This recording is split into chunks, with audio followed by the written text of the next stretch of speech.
Hello, everyone, and welcome to episode 17 of Platform Enterprise. I'm your host, Rachel Donald, and this week I had the pleasure of speaking with the twins Wolff, an awesome twin double act committed to highlighting the ecological and cultural impact of climate change and what we can do about it. It was super fun speaking to these two. I know you're going to have a great time listening. So before you go, please give us a 5-star rating and leave a review if you're feeling generous. All right, I won't keep you from them any longer. Enjoy the show. Thank you so much for joining me today. I'm really, really happy to have you on the show, especially happy that Heather recommended you guys because you seem to have this wonderful intersection of science and culture. And it's really fascinating what you bring to the world. Oh, thank you. It's a Thank pleasure you. being here. Yeah. Are we your first, twins and two people doing the? Yes, Ooh, both. cool. So double whammy. Mm-hmm, Check that box. It's going to be like juggling, except not. Like Yeah. not even close. Yeah. So, Chris, you are the Mm-hmm. hydrologist, and Ryan, you're the cultural pathfinder. Chris, do you want Yes. to kick us off, first of all, to talk about what you do and how you do it? Sure. I am a hydrologist. I'm a water scientist. Essentially, what I do is focus on improving the environment, really with water. So that's restoration of endangered habitats, ecosystems, animals. Water is ubiquitous. It's everything to our planet. You look at other planets in our solar system, we're searching for water. There are planetary hydrologists. We have to have water to survive. Most of our body is water. Everything we do, really, in some manner, can probably be connected to water. And so, what I do as a hydrologist is I connect those dots to people, to the environment, to how we interact with it, how we grow with it, and how, to our detriment, we impact it. So that's kind of in a nutshell what I do as a hydrologist. I can talk water literally for 24 hours, probably straight. So And he has. yeah, He has. Yes. sorry. I think the record is Yes, 72 hours. nonstop, IV in the veins, go. And Ryan, what about you? How would you define being a cultural pathfinder? I'm sure that's a term that not everybody has heard.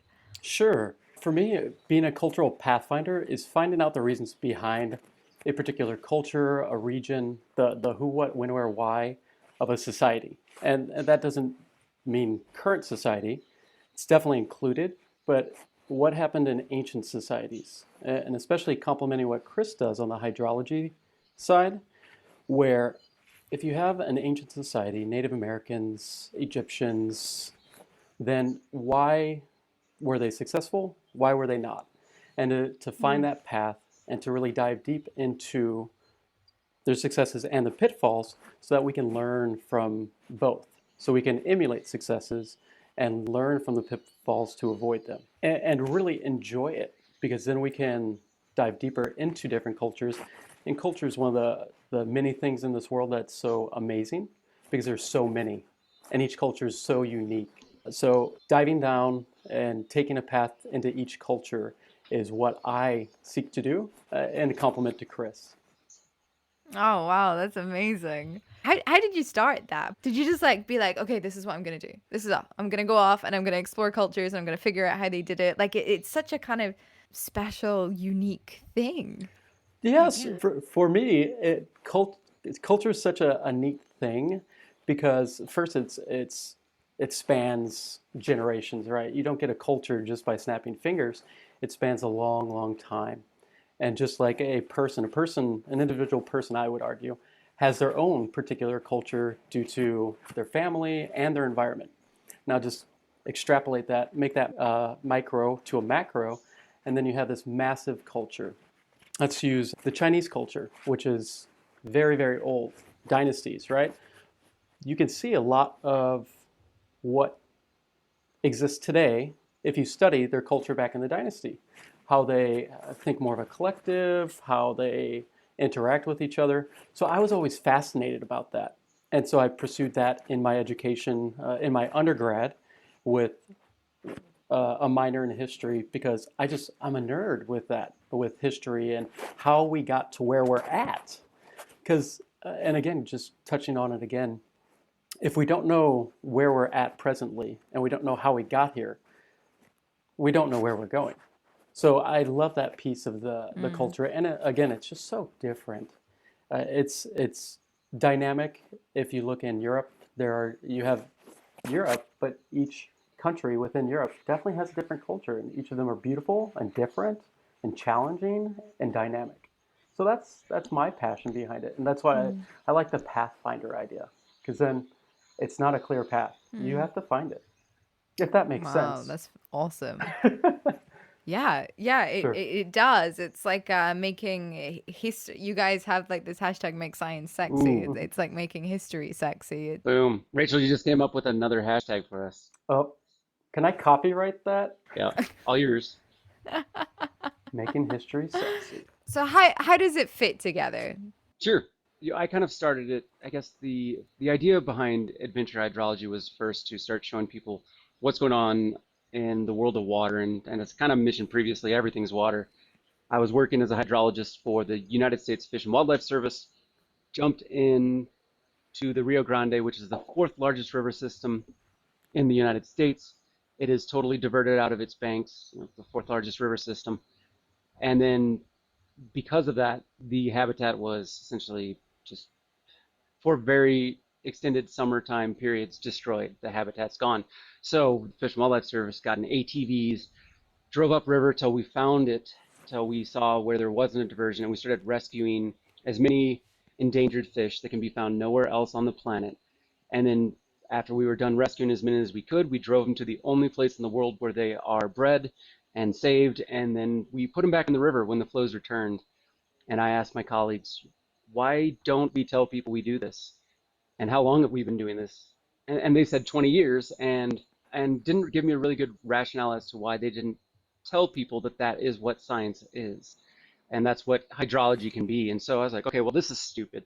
We need to find a way to show people that the way we save the world, so to speak, and as this little tiny fish as a proxy, is to get out there and have fun doing it, go and adventure. And so that kind of was the rationale for starting Adventure Hydrology. And then Ryan and I like to explore a lot. We travel a lot together, and I brought him into it with his cultural expertise and background in history and politics. He was able to take what I'm saying scientifically or hydrologically or whatever, the ology associated with it, and add this really dynamic human element. And I think that is kind of how we came together in this kind of purpose. So how does the river Mm. wasn't diverting itself, that was people. Ryan can talk to you about why people are diverting it. I'll talk to you about what happens when we do. And so it really allowed to connect or bridge that divide Mm-hmm. between Mm. actions of people in politics and the reaction of the environment. And so it seemed to be really fun. And plus, we goof around and have a lot of fun, and it's a lot easier to produce these episodes when they're one, two cameras, and two people running around like adventurous idiots sometimes, as we often seem to be, Mm. which again is just a fun dynamic and something that is what we Mm-hmm. do. And we want to make it engaging, right? History is sexy, science is sexy, but if you just open a textbook and read, it could be, it's like trying to swallow dry leaves. What are you doing right? Have you tried to swallow dry leaves? I'm in California. We don't have leaves, palm trees. So what we want to engage and bring people to those areas and experience the science and the history and the culture, and then get you there. We take you there, but we challenge people to go themselves to see how these fish are so important to an environment. If those fish aren't there, it's going to cascade into very, very dramatic Mm. effects. Yeah, Trophic Cascade, actually. Yeah, Mm. it's funny. Trophic Cascade, Yeah, yeah, it's a thing. it is a thing. And part of that is those fish were there, again, going to the culture side. Native Americans were in that area that Chris described. The fish were just fine. So what can we do to sustain the culture and the science? But we want to bring you there too. The mission seems so clear to me about kind of creating like a full picture about what's happening, what's happened in the past and what's happening in the world today. Because certainly what it seems for me, one of the problems that we continue to encounter is that there's this kind of disconnect between action and consequence.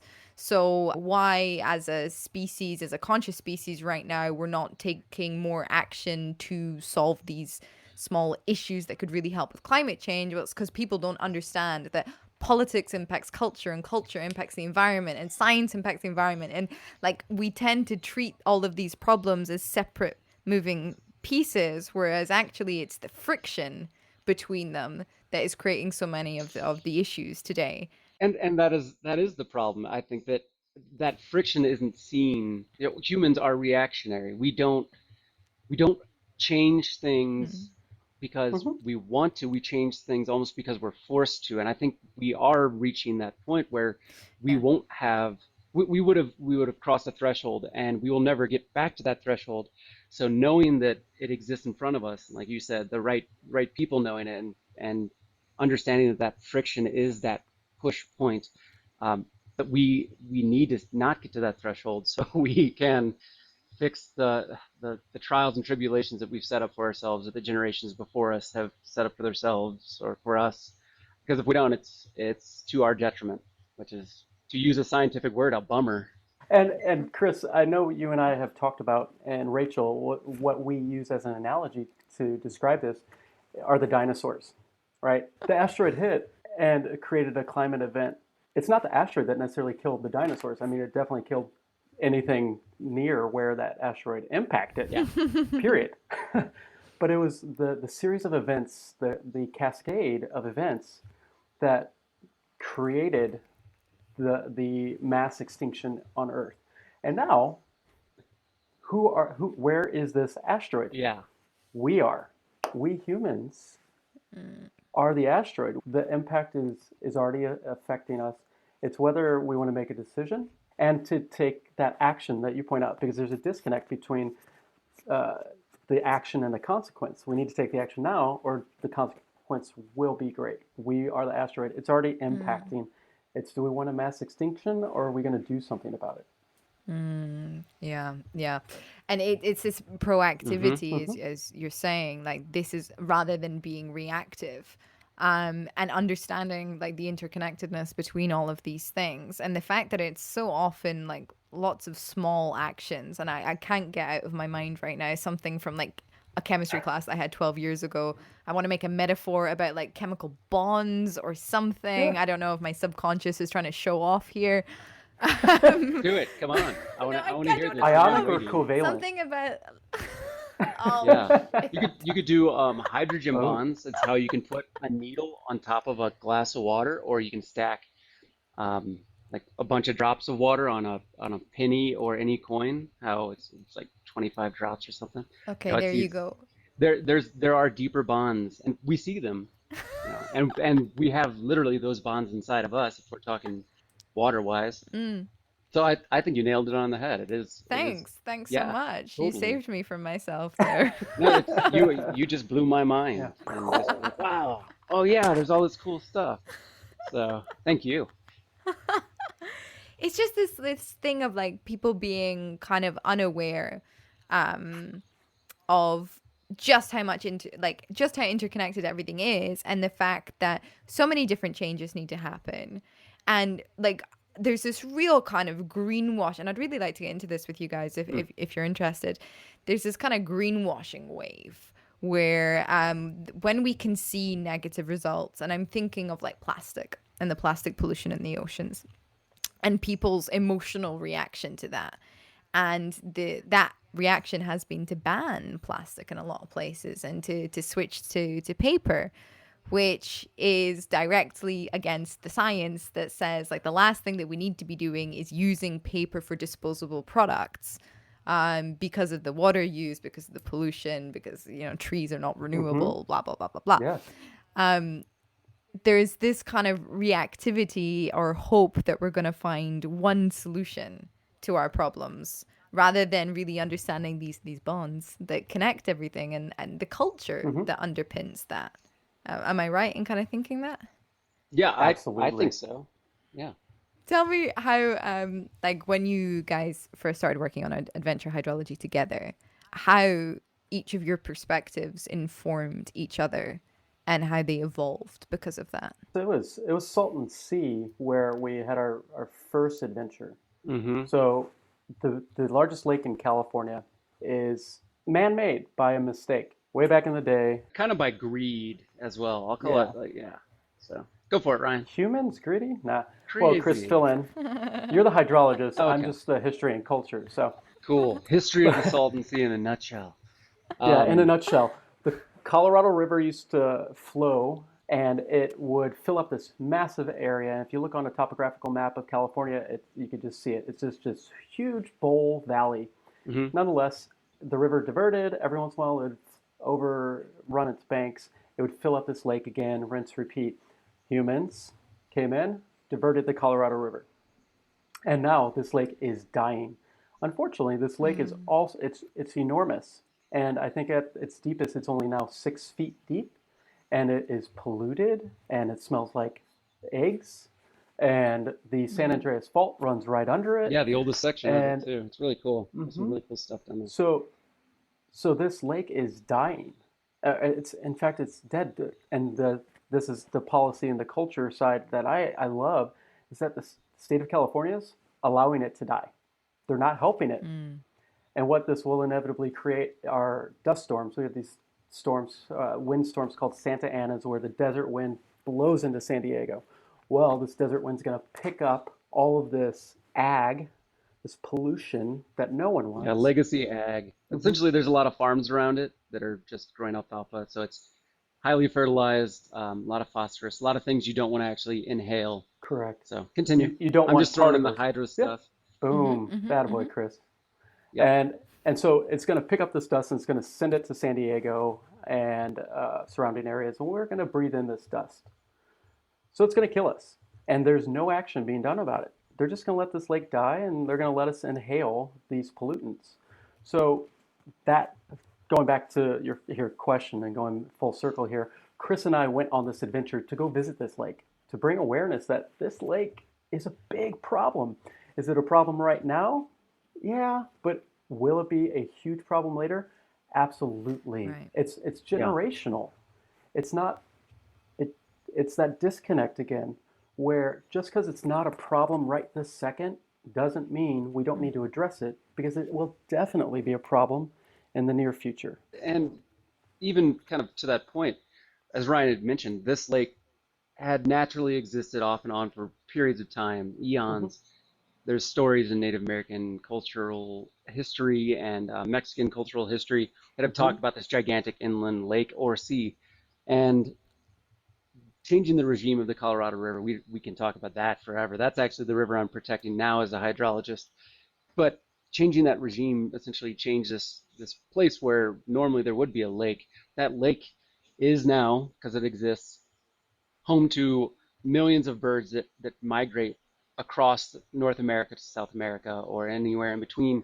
And Hmm. humans over time have destroyed a lot of the lakes they used to go to. So this is one of the final places they actually have to breed, to live, to thrive on their way to what they've done for generations upon generations. You know, that Yeah.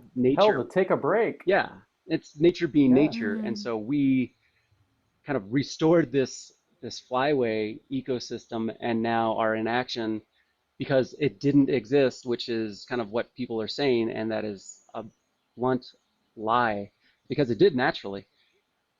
Our inaction or our looking at the past and acting like it's not a true history is now going to potentially destroy this habitat that is one of the last habitats left. So it is that's kind of Brian and mine's dynamic. He's talking the policy side, the why people are going to kill it. I'm saying here's what happens if we do, and we shouldn't, and that's the rationale. And if you walk to it, that's what we did. We walked from a marina, which you can't launch Hmm. boats from anymore because it's not a marina. It's also it's cool. There are volcanoes down there. But Yes. we walked. It took us a solid 35 minutes to get to the edge of the sea, and when we got there, it was like 3 inches deep, and there were fish kills, and it was swampy and gooky, and it's really Hmm. cool. I recommend checking out the episode if you want to see just this black, disgusting water. Mm. Yeah, but that's the kind of connection that we do have. It's this: what are people doing? Okay, what's happening to the environment, and what the hell can we do to stop either people or help the environment or get enough people together so that we all recognize, look, this is something that we've created, this is something we can fix, or this is something that we can kind of step back and let nature restore itself. with the big push to remove dams or whatever it may be.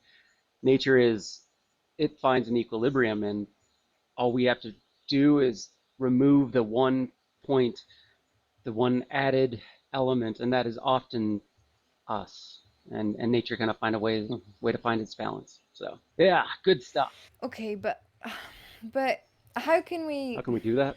Well, also, I mean, we have a hyper populated planet. Um, what about the knock on effects on people?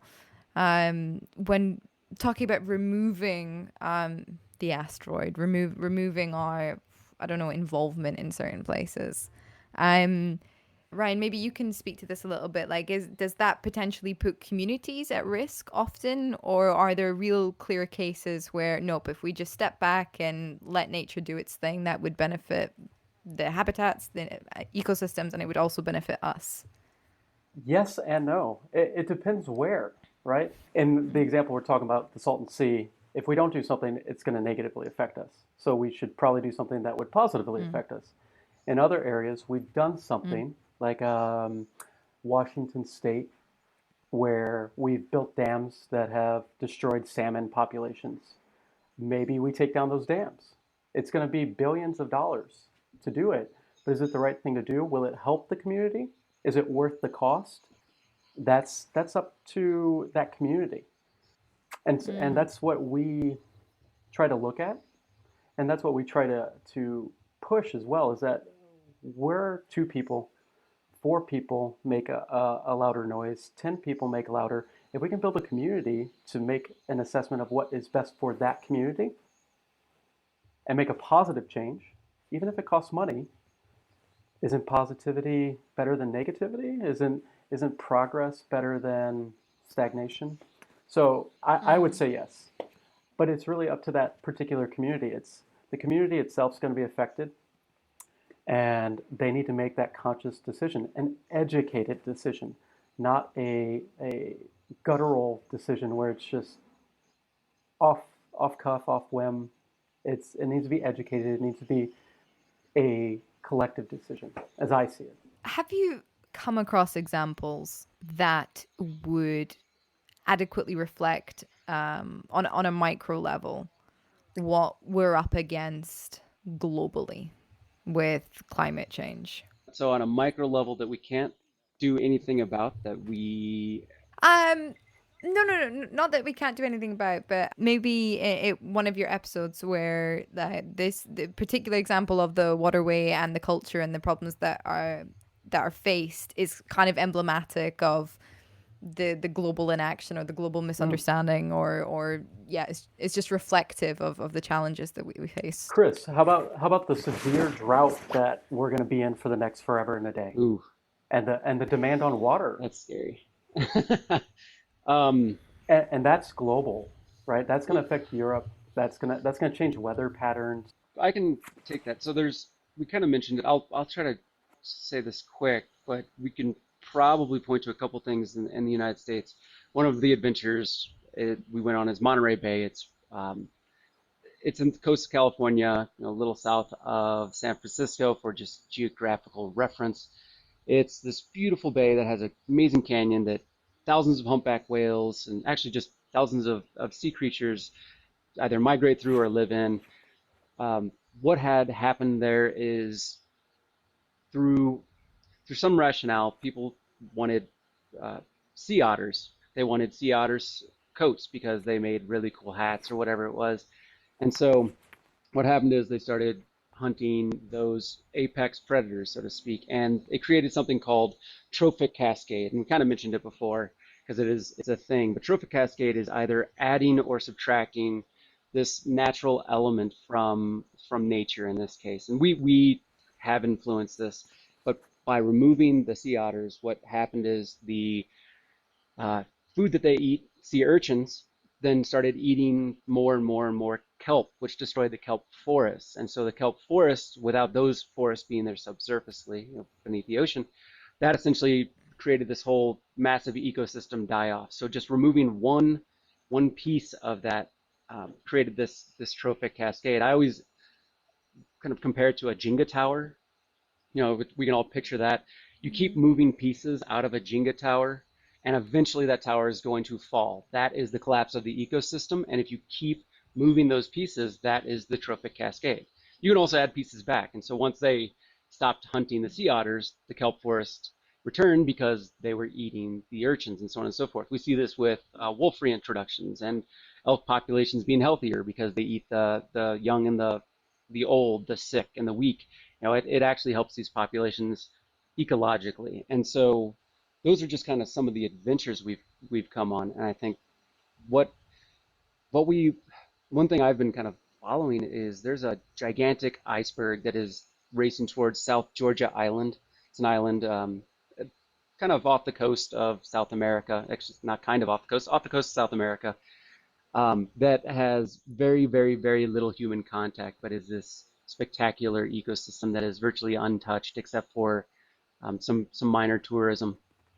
And that iceberg is, I want to say, actually, it's like this. It's larger than Wales for our European Oh my audiences. God. Yes, exactly. That's how big this iceberg is. To give you some size, for America, it's like New Jersey, maybe. I don't know. But it is heading towards South Georgia Island. It broke off of an ice sheet of Antarctica, and it may just run aground and melt there for a long, long time, which will affect a lot of different things that scientists aren't exactly aware of yet.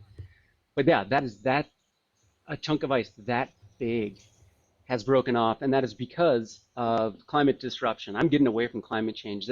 I think we have to start changing the messages we use because people are adverse to certain terms, and I think that is nowadays one of them. Climate change. I'm going to say climate disruption.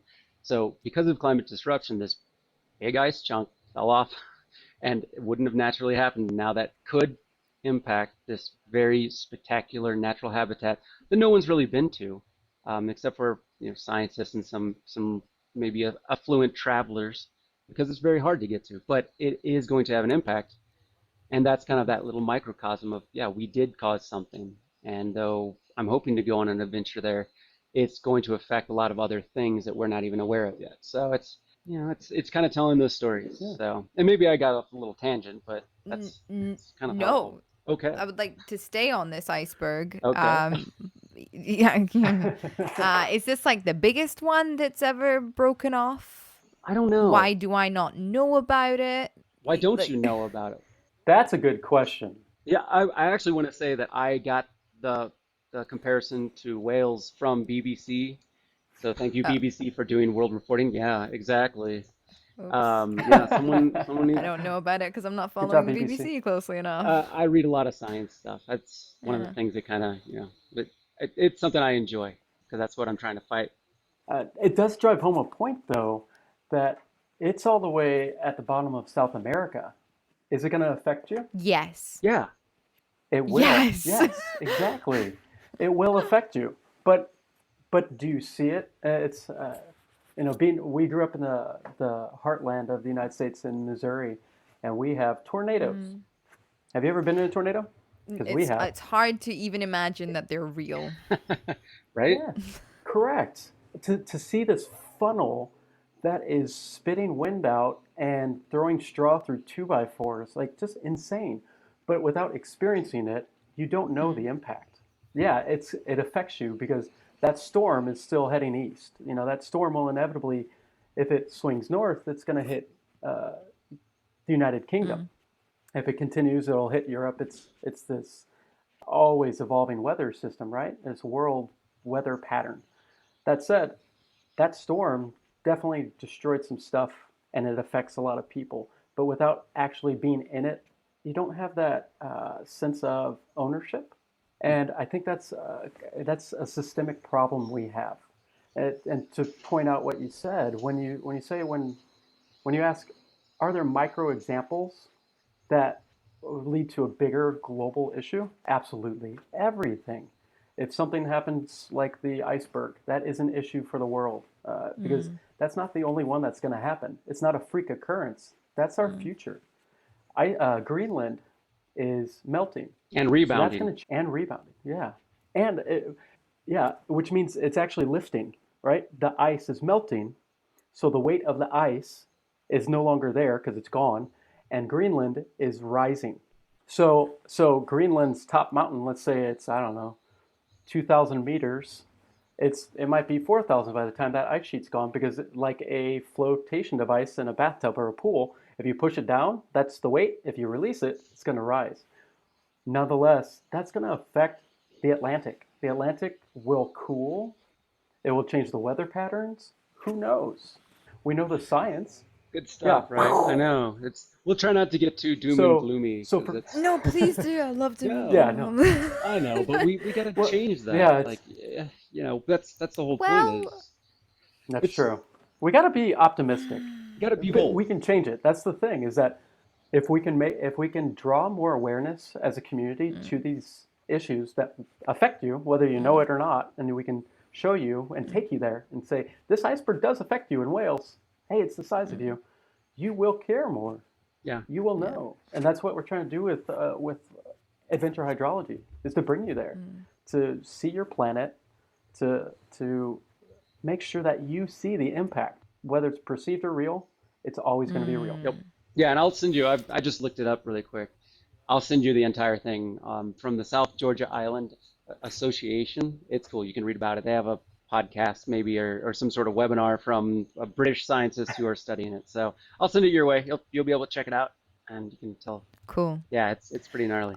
I'll put it in there. Gnarly. Gnarly again, scientific terms. I only use scientific terms. Gnarly. I've got so much going through my mind right now. One of the things is like, given the state of catastrophe, that the state of emergency that we're in globally, is like, why are we speaking about anything else on the news ever, pretty much? And the second has completely slipped my mind. Wow. It's because you have a lot of in your mind. That's what you just. It's okay. Oh, Okay. yes. No, I know. It would seem to me that water is underrepresented in the climate It'll come back. debate. Yeah. Yeah. It's a lot about carbon pollution, about greenhouse gases in general, and about degrees, like temperatures rising.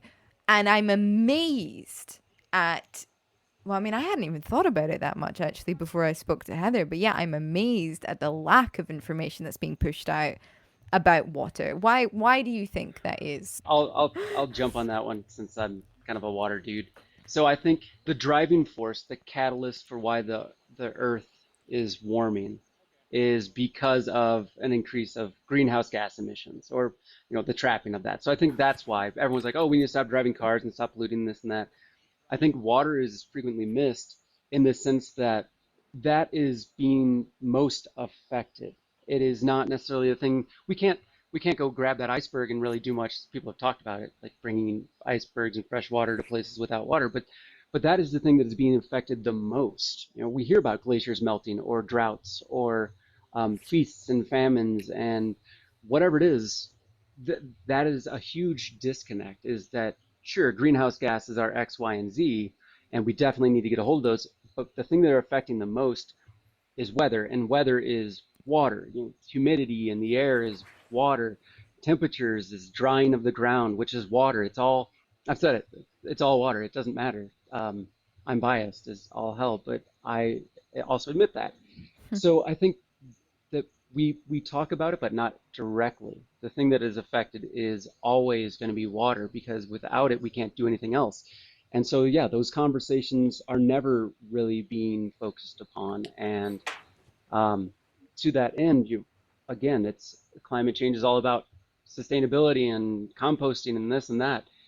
But yeah, no one ever talks about water in that same way. And so I'm trying to change that. Ryan's trying to change that without doing the doom and gloom. But that's where we're going to see it. That's where we're going to see the most effect is in our water resources, because that's the thing on the planet, besides perhaps oxygen, which is also part of water, H2O. That is the most important thing that we have for everything that we're aware of on the planet. I don't exactly know how to carry that conversation to connect those dots yet, but I think people sure in hell need to talk more about water and what's going on with it. And I think from a cultural and a historical perspective, isn't it easier to point blame at someone or something? Like culturally, we could say carbon emissions are because of oil producers. It's easy to say these big corporations are polluting, and Mm. they sure are. And these farmers and their operations are polluting. So we have a scapegoat, or we at least have someone to point at. And then historically, look at the Industrial Revolution. No Yeah. one, when Great Britain started it, America, United States followed, Mm-hmm. and we still have nations, cultures that are in their Mm. Industrial Revolution. China and India, even though they're Mhm. making solar panels and their technology is better, they're still polluting so much, just like they're in their Industrial Revolution, because it's cheap. And all that stuff takes water, by the way. Yeah. So I think part of the cultural and the historical piece is that we always, as a society, want to point at someone and say, "You're doing bad," because then we have someone to go after. Where water, it's more difficult. Europe shares a bunch of rivers, right? So different intergovernmental organizations need to come together. For instance, the European Union, right, Mm. as that group Mm. and manage their resources. Especially, you brought it up earlier, Rachel, about population. It's only going to get Yeah. worse. But who do we blame? Do we blame each other?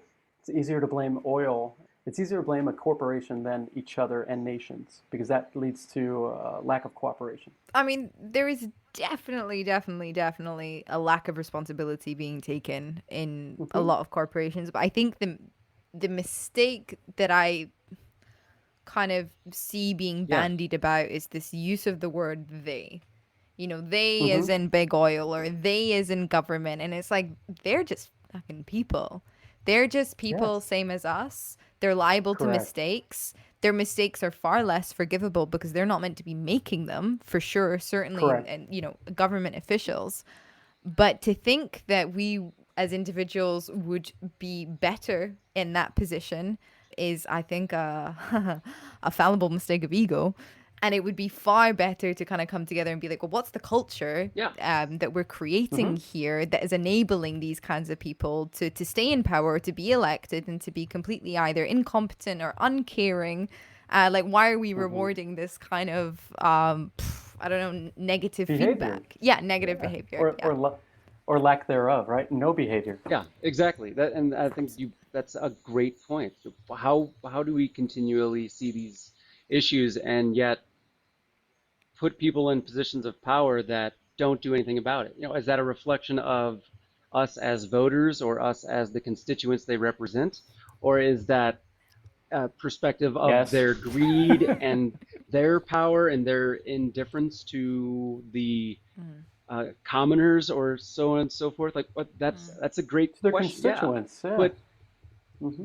the political systems that we've propped up across the globe, in theory, democratically at least, reflect the constituents who elected them. And I can tell you, sure in hell, mhm, in the United States, at least, that many of the elected officials are rich. That does not mm, represent a majority of the United States. Yet, how are they there? What is perpetuating that? I don't know. How did I don't Mm-hmm. want to get into it, but how did a terrible reality TV star become any position of power in any way, shape, or form? And how is that even perpetuated now?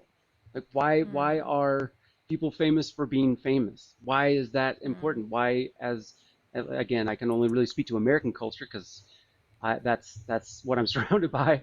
Why do we perpetuate that? Why is that important? Why are teachers paid so damn less than athletes and movie stars when they're just entertainers?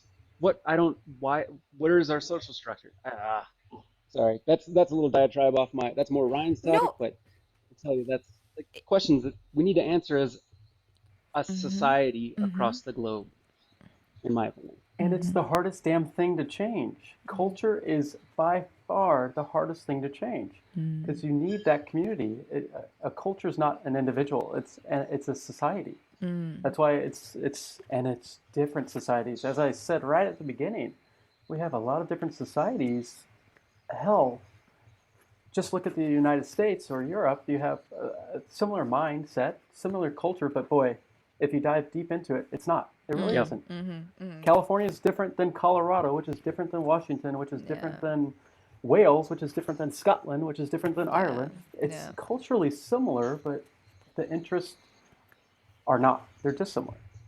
I think I'm kind of always amazed by and we're totally going off topic here. Oh, Um, but this is your show. We can talk about whatever you want. Yeah.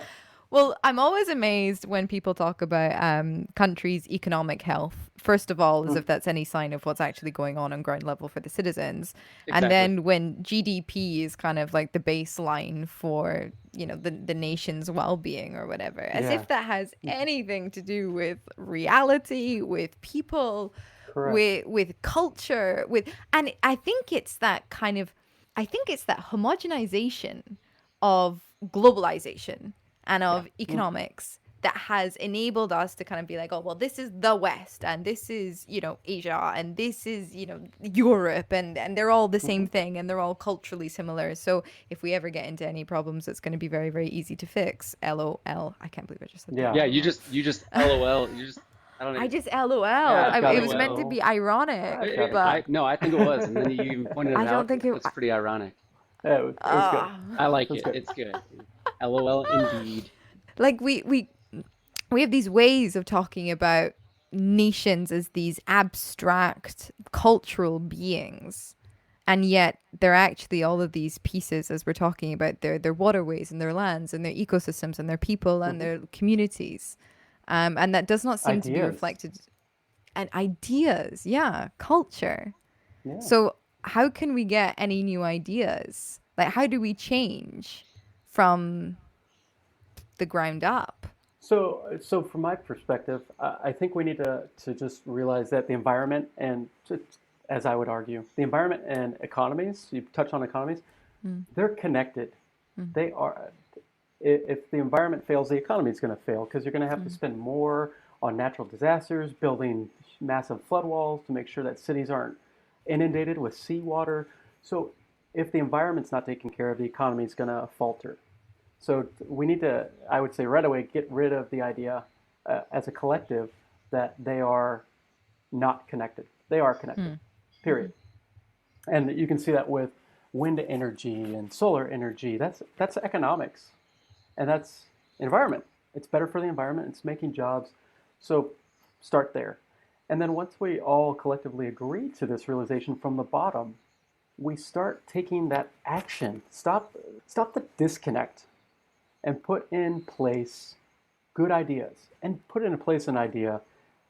If the idea doesn't work, change the idea, change the task, change the action. It's there's never a time that you can't go down a path and turn around and find a different path. But you got to take some sort of action so that because inaction is still action. It just doesn't get you anywhere. So I would say start there. May I ask, Ryan, are there any nations that we can look to? In fact, this is a question for both of you. Are there any nations that we can look to that are implementing good policies or generally have a better attitude, a proactive attitude towards protecting their waterways, their environment? I would say Nepal. it depends on, yeah, exactly. Antarctica, Yeah, right. does that count? Yeah, but remember that's where the iceberg came from. So Ah, um, that's shucks.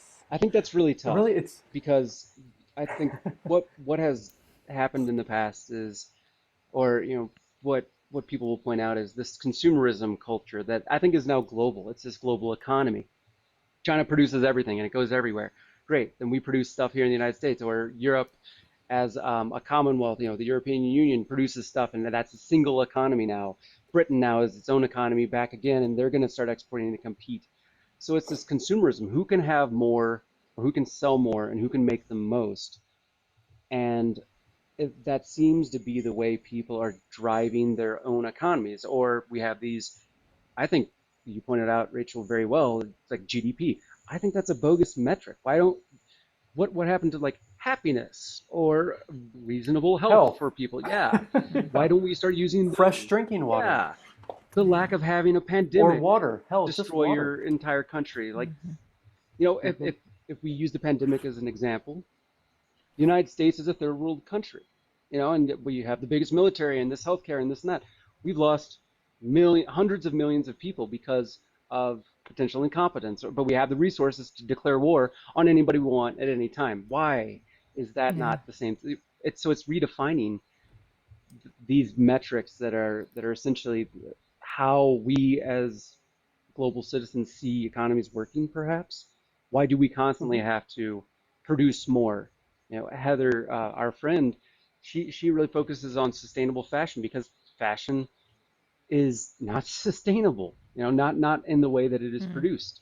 And why? Why do we constantly need more clothes or a different color or brand new this or brand new that? Is that the consumerism? Is that what social media is driving us to do to our detriment? You know, so when it comes to a country, I think it's really difficult to pin one country and saying, yeah, they're doing a great job. The countries that I can't pull one off the top of my head, but it would be the ones that are probably some South Pacific country that's trying to save their butts from sea level rise, but they live a modest life. They're not worried about consumerism. They're not worried about becoming billionaires and wealth and the next hot thing on Instagram or whatever it is. You know, it's those countries that are most disconnected from the global environment that are probably doing the best globally. And because the ones that are connected the most seem to be the biggest polluters, the biggest consumers, China, United States, the Mm. European Union, Britain, look at those GDP numbers and the metrics there, and then also look at the capacity to change and yet the inaction that is happening. So yeah, I don't know, it's tough. And it's that competition as well with the big players, if you will, to that point. And I think it also deals with administrations. In the democratic countries, if you have an administration change, your policies change. And that's supposed to be Mm. reflective of your constituents. Whether or not it Mm. is very arguable. But I know the United States, with our latest election, is going a different way than we were 4 years ago. We're back in the Mm. Paris Climate Accord. We are trying to be a leader. Heck, I read that Texas, if it were its own country, produces the fifth most wind energy in the world. Yeah, Texas. What? Yeah. pretty cool. So Oh. so there are these opportunities even in what you would consider maybe and Texas is really big oil. They are Mm. oil, oil, oil.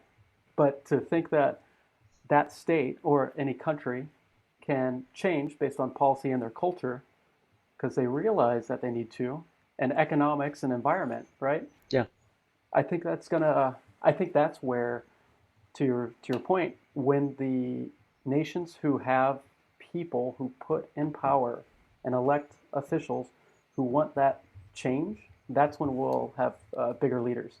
I think the Netherlands and the Scandinavian countries, yep. I think they're ahead of the game. I think again, Rachel nailed it. It starts from the ground up. It's not a top-down approach.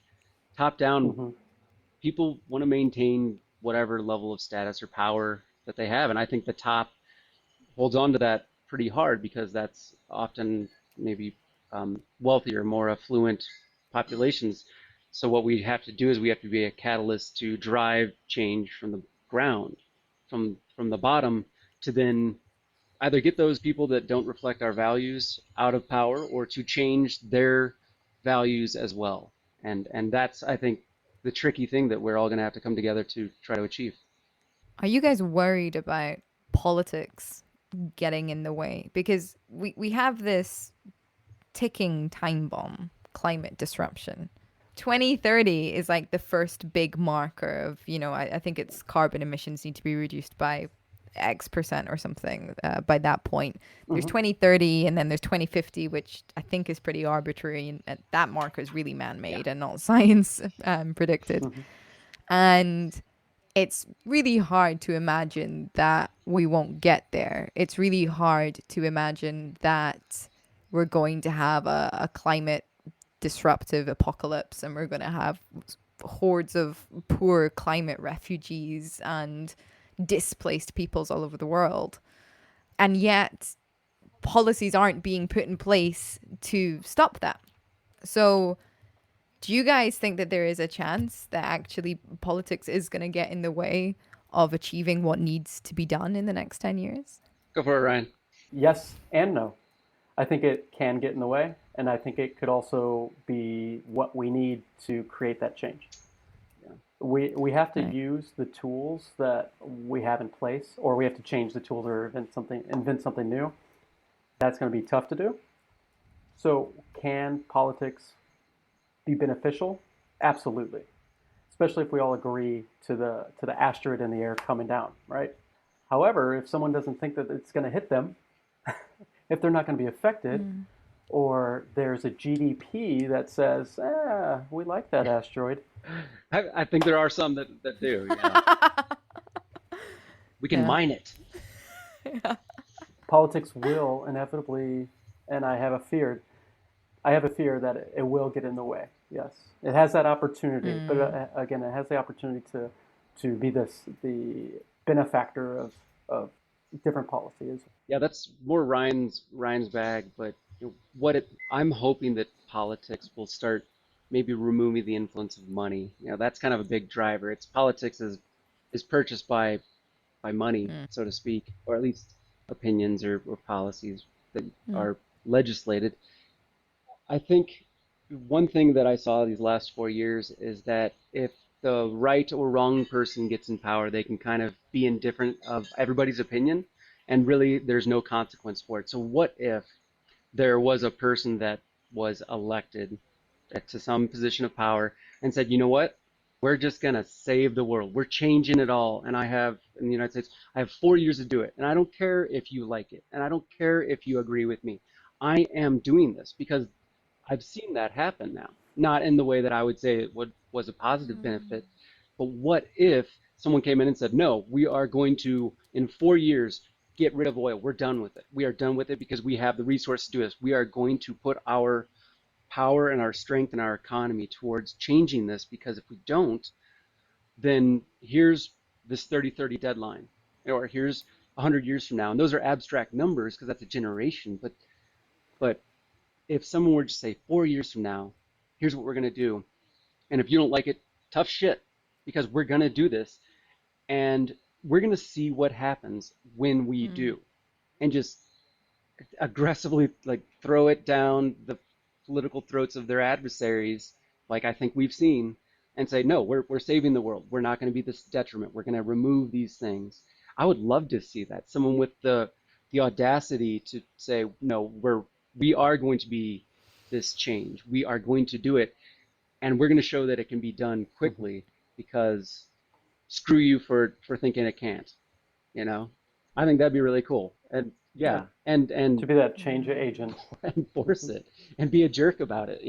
If that works in certain realms of politics, I can't see why that same attitude of indifference can't be utilized to save, to change things, at least here. Um, right? I mean, it's not that I want That's really someone to be. interesting. I hadn't thought about it like that. I don't want someone to be that authoritarian kind of perspective. But what if it was for good? Good is relative, but right? That'd be kind of weird. Like, no, we're getting rid of all this crap, and I'm making you change, and you're gonna compost, and we're gonna put solar on your roof. Damn it, and it's not gonna cost you anything.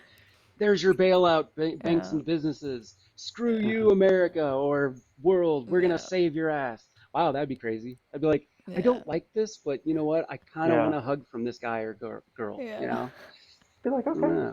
Crazy to think about. So. Yeah. Yeah.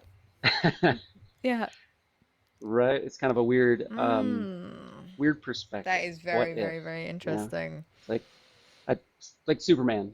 Superman could obviously he's a fake character, but he could destroy the world at a whim, right? But instead he chooses to protect it, even if people don't like him. It's like, yeah, there you go. Where's our super person to keep it gender neutral? Why don't we have that?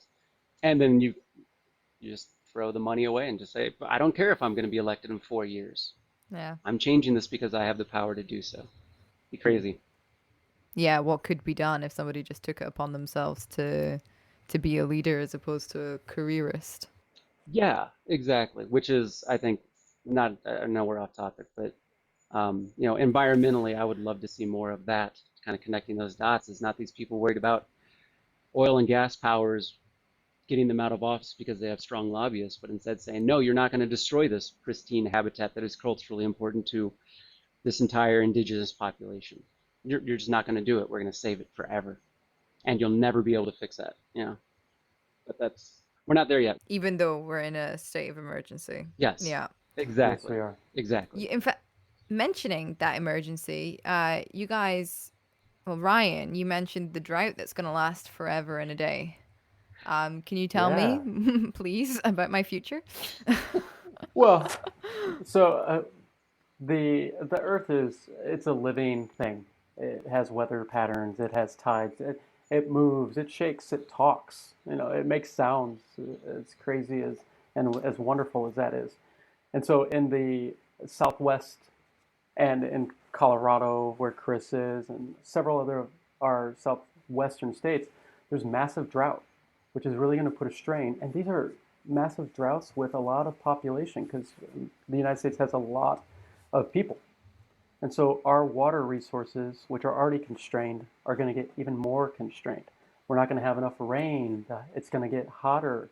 We talked about the Salton Sea and having toxic dust. That's not going to change. It's only going to get worse.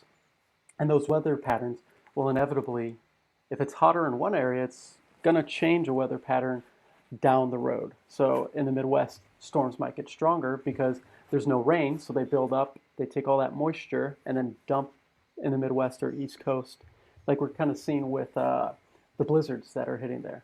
And inevitably, it's going to affect Europe, and inevitably, it's going to affect India, and unfortunately, it's going to affect a lot of countries and that one weather pattern change, that one drought, that's just one micro area in the world. And there's going to be a lot of different micro areas that are affected because of this new change. And it's going to create a lot of strife, especially in those countries that are still developing. In Africa, we're seeing that, right? They're trying to put the desert is getting bigger, and Africa is enormous. So if that desert continues to get bigger, the sands are going to blow into India and then China and then Pacific, and guess where they come back to? Back to the American Southwest, where we don't have Yeah. any water. That affects us, but again, going back to the global piece, it really affects everyone. Yeah. We are going to be seeing more dramatic floods in certain places. We are going to see mega droughts, which have occurred without human influence. We are going to see, sea levels rise. We already are. There's these ocean currents that if we change the temperatures or if we have these dramatic influxes of cold water, they could stop. And if you stop the ocean currents, you've essentially stopped the planet, at least for the systems that we have, these migratory aspects of it all, where the food goes for the ocean animals, the way that the climate essentially works. You've stopped the oscillation of our oceans, and then the effects are absolutely apocalyptic if these things occur. And historically, if you go back in scientific record, they have occurred, but again, without human influence. We are seeing a hastening of these influences artificially, more human induced, and that's not going to be a good thing for anybody across anywhere. So the people that are going to be affected first are going to be the poorest populations on the planet. I think I read that in the next, by 2050, two-thirds of the entire population of the Earth are going to have some sort of water scarcity issues. We're talking, by that time, Mm-hmm. 9, 10 billion people, and two-thirds of them won't have maybe clean water or will be affected by the lack thereof. The, the, Well, the God. yeah, the and projections. to just real quick to add to Yeah, that, Chris, yeah, it's also agriculture. So it's not just drinking yeah, water; it's ag, right? If you don't have water, you also can't yep. make food. Go on, Chris. Sorry. Yeah, Right. yeah. I mean, that's it. Nails it. Like I've kind of said, and as Ryan reiterates, culturally and politically, it's what we do affects everything, and I think everything kind of just in my own personal view is water, and we're talking about it across the board. So agriculture, we're talking production, we're talking putting buildings and solar panels and getting coal and everything. Everything will be affected, and I think now we have the opportunity to actually do something about it before we reach these thresholds that we see ahead of us and can't ever return to them. It'll be a new normal that we don't want. It's but we Mm. see it, and I think generations do see it because I don't want to just constantly be pessimistic. I think we can be change agents, and I think that we have the responsibility to be change agents, if not for ourselves, for our kids, and if not for our kids, for our freaking planet. I mean, I've, I take deep breaths every time I step Yeah. outside because this place is keeping me, you, us, anyone that's listening to this, or taking a nap right now, or flying in an airplane, or eating some food. It sustains them. It keeps us alive. What's the main piece of advice that you guys would give somebody who wants to be a change agent, who wants to make sure that they're doing what they can to protect our water sources and our culture? So for water's everything. So you can do really small things, compost, take shorter showers, turn off the sink when you're brushing your teeth. If you have grass, stop growing grass. It's pointless. You don't need it. I mean, right? It's why do we need grassy lawns? It's Yeah. for truly aesthetic purposes. There's no rationale. And playing on it, go to a park or something, whatever. It Yeah. doesn't matter.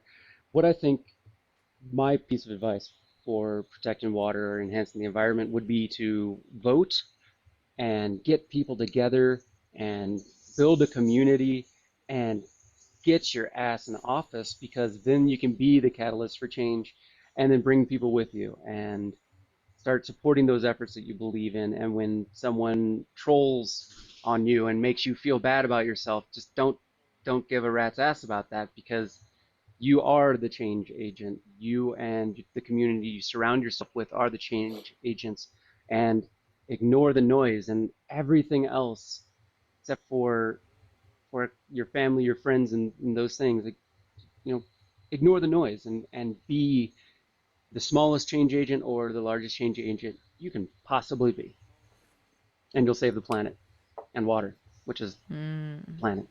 Absolutely. I'm gonna mirror what he said, and it's first.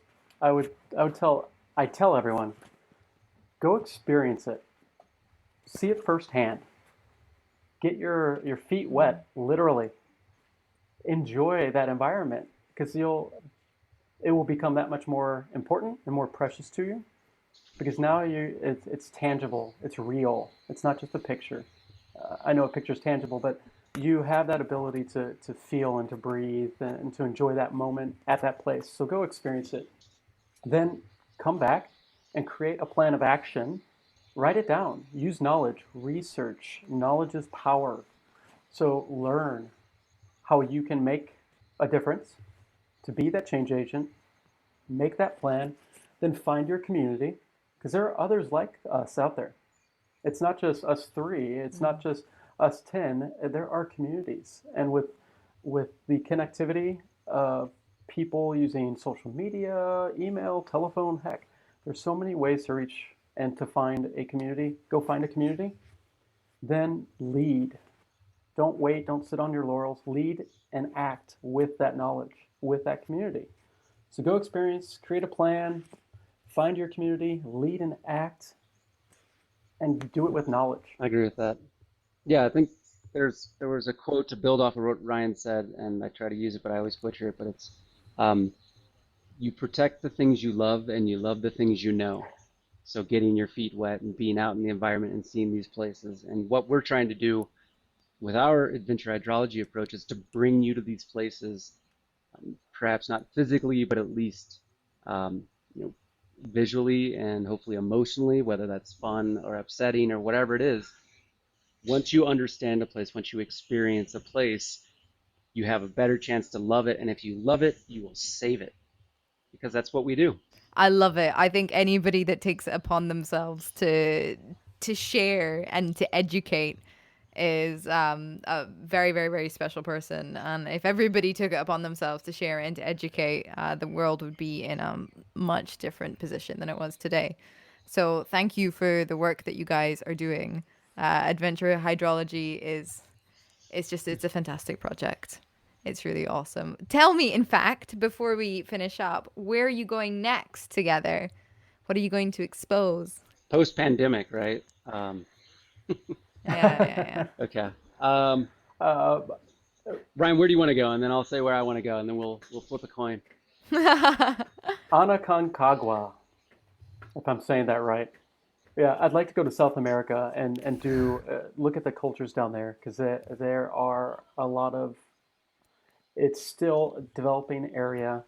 There's still an opportunity for uh, those cultures to industrialize intelligently without polluting and destroying beautiful forests, and to share the knowledge that we have here with them, so that together we can build, literally and figuratively, a better world, or a smarter, sustainable world. And I think they are a willing partner to do so. So that's why I'd like to go to the Pan Mm. American Trail, the Peruvian, and Aconcagua, which is also the tallest mountain in South America, which knocked that one off the, put a notch on that belt. Oh, lovely. Tallest in the Western Oh, Hemisphere. wow. Yeah, Oh, Okay, wow. maybe I yeah. don't It's like want to go 22,000 feet. there. Yeah, Yeah, I right. want to. I'll go. come on down. Yeah, yeah. We need to get you some elevation training. But yeah, if you wanna go, I've heard the Tempranillo and Tapas is spot on Mm, in Argentina. touche. So How about you, Chris? um, yeah, I like Aconcagua, but since you use that, I think what would be awesome is to go visit places that are being most affected by what we're doing. So, I'd like to say Greenland or South Georgia Island, but I think it would Mm. also be really cool to go to Nepal or the Himalayan mountains in general, wherever, to see the effect of um, China dam building or Indian dam building, and then go to somewhere like the Ganges, this sacred river that is not only the lifeblood of entire cities, but the holy value of an entire religious culture. And it's one of the most polluted, and now it's going to be one of the most impacted rivers in the entire world, and endangered river in the entire world, even though it's such an important river. So I kind of want to see those dynamics. Mm. Why is that happening? Akin to the Colorado River out here, Ryan literally drinks the water from the river that I am trying to save from the people who surround it, and I drink from that too. And and to try to start exploring a little more of those stories, and why, if we know all these things are happening, why aren't we doing something about it, and start really connecting those dots. So that would be fun. Yeah, totally. Yeah. Yeah. Cool. Well, thank you. Just tell people, where can they find you? You can find us on YouTube, Facebook, Instagram. We do post a lot of our videos and adventures on YouTube. That's where I recommend you go first, because you can actually experience the adventures with us. And then again, I challenge you to join us for these adventures. Go to the locations that we go to, or reach out and we'll meet you there post pandemic, because we want to share these experiences. We want to share knowledge. And then go to Facebook. We post a lot of articles, like the one Chris had mentioned from the BBC. So, because knowledge is power, that is how we change and act as change agents, with knowledge, not just guessing. And then finally, Instagram. We put pretty pictures there. Yeah, go check out YouTube Adventure Hydrology first. Go there first, and then the rest can be a trickle down effect, to use a water pun. Yeah, totally. And then, like Ryan said, we've been asking people. We want you to join us on an adventure. So Rachel, we expect it from you now that we've been hanging out.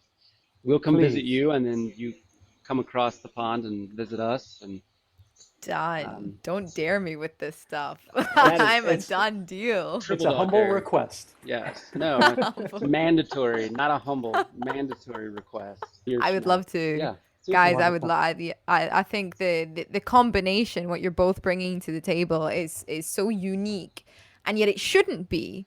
Like, we should be looking at things with a more global picture in the exact way that you're doing it. So I would be very honored to come along to one of the sites and soak up all that knowledge, water pun, from you both face to face. Yeah, Well done. that's good Air work. high five. Yep. Finally, guys, who would you like to platform in Hmm. the same way that Heather platformed you? Hmm.